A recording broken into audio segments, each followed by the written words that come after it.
Hello guys, இன்னைக்கு நம்ம மல்டிவர்ஸ்னா என்னன்னு பார்க்க போகிறோம். அது உண்மையா இல்லையா, சில சயின்டிஸ்ட் அதை பற்றி என்ன பேசியிருக்காங்கன்னு பார்ப்போம். வாங்க வீடியோக்குள்ளே போகலாம். ஸோ இப்போது ஃபார் அன் எக்ஸாம்பிள், நான் 12th முடிச்சிட்டேன், காலேஜ் போகணும். இப்போ என் மைண்டில் 3 ஆப்ஷன்ஸ் இருக்குது. ஒன்று டாக்டர், இன்னொன்று இன்ஜினியர், இன்னொன்று லாயர். 3ல் ஏதாவது ஒன்று சூஸ் பண்ணணும். ஸோ இப்போ ஃபஸ்ட் நான் இன்ஜினியரிங் சூஸ் பண்ணேன்னா அதுக்கான அவுட்கம் வேறையாக இருக்கும். இப்போ நான் டாக்டர் யூஸ் பண்ணேன்னா அதுக்கு வேறு இருக்கும். இப்போ லாயர்னா அதுக்கு வேறு வேலை. இதே மாதிரி 3க்கும் டிஃப்ரெண்ட் டைப்ஸ் ஆஃப் அவுட்கம்ஸ் தான் வரும். இப்போது இந்த யூனிவர்ஸில் நான் இன்ஜினியரிங் படித்தா வேறு யூனிவர்ஸில் டாக்டர் படிச்சிருக்கலாம். அதுக்கு அடுத்த யூனிவர்ஸில் லாயராக இருந்திருக்கலாம். இல்லாட்டி இந்த 3 ஆப்ஷன் தவிர 4வது ஒரு ஆப்ஷன் எடுத்து வேறு ஏதாவது கோர்ஸ் கூட போயிருக்கலாம். இதே மாதிரி நிறைய இன்ஃபைனைட் நம்பர் ஆஃப் பாசிபிலிட்டிஸ் இருக்கலாம் ஒவ்வொரு யூனிவர்ஸ்லையும். இதை இன்னும் ஈஸியாக எக்ஸ்பிளைன் பண்ணுறதுக்கு நம்ம பார்க்க போகிறது ஸ்க்ராடிங்கர்ஸ் கேட் எக்ஸ்பிரிமெண்ட். ஸோ இப்போது இந்த எக்ஸ்பிரிமெண்ட்டில் சூப்பர் பொசிஷன்னா என்னன்னு எக்ஸ்பிளைன் பண்ணியிருப்பாங்க.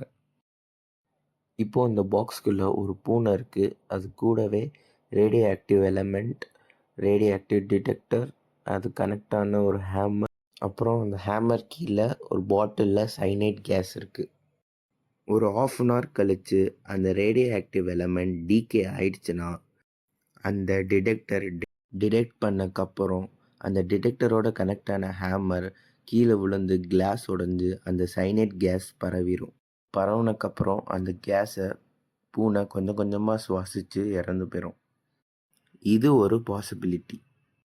இல்லாட்டி அந்த டிடெக்டர் டிடெக்ட் பண்ணாமல் இருந்து, இல்லைன்னா அந்த ரேடியோ ஆக்டிவ் டீகேட் ஆகாமல் இருந்தால் அந்த ஏரை சுவாசிக்காமல் இருந்து பூனை உயிரோடு இருந்திருக்கும். பாக்ஸ்குள்ளே அந்த பூனை இருக்கா இல்லை செத்துருச்சான்னு நம்ம பாக்ஸ் ஓப்பன் பண்ணி பார்த்தா தான் தெரியும். 50% செத்துருக்கலாம், இல்லை 50% உயிரோடு கூட இருந்திருக்கலாம். இப்படி அந்த பாக்ஸை திறந்து பார்க்காமலே இருந்தால் பூனை 2 ஸ்டேட்லேயும் இருக்கலாம்.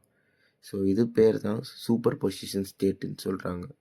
இப்போ நம்ம அந்த பாக்ஸை ஓப்பன் பண்ணி பார்த்தோம்னா அது சூப்பர் பொசிஷன் ஸ்டேட்டில் இருக்காது. ஏன்னா அந்த பூனை உயிரோடு இருக்கா இல்லையான்னு நமக்கு தெரிஞ்சிருமே. ஸோ இதே மாதிரி தான் மனுஷங்களும் ஒரு டெசிஷன் எடுக்கிறதுக்கு முன்னாடி அது யோசிக்கிறோம்ல, அது பேர் தான் சூப்பர் பொசிஷன். எல்லாருக்கும் ஒரு டவுட் வந்திருக்கும், அப்படி அந்த மல்டிவர்ஸ் எங்கே தான்ப்பா இருக்குது அப்படின்னு. ஸோ இப்போ நம்ம எர்த்தில் இருக்கோம். ஸோ இந்த எர்த்து நம்ம சோலார் சிஸ்டத்தில் இருக்குது. நம்ம சோலார் சிஸ்டம் மில்கி வே கேலக்சிக்குள்ளே இருக்குது. அதையும் தாண்டி போனோம்னா கணக்கில் இல்லாத கேலக்சிஸ்லாம் நிறையா இருக்கும். இப்படி எல்லா கேலக்சியும் சேர்ந்துருக்க இடத்த தான் நம்ம யூனிவர்ஸ்ன்னு சொல்கிறோம்.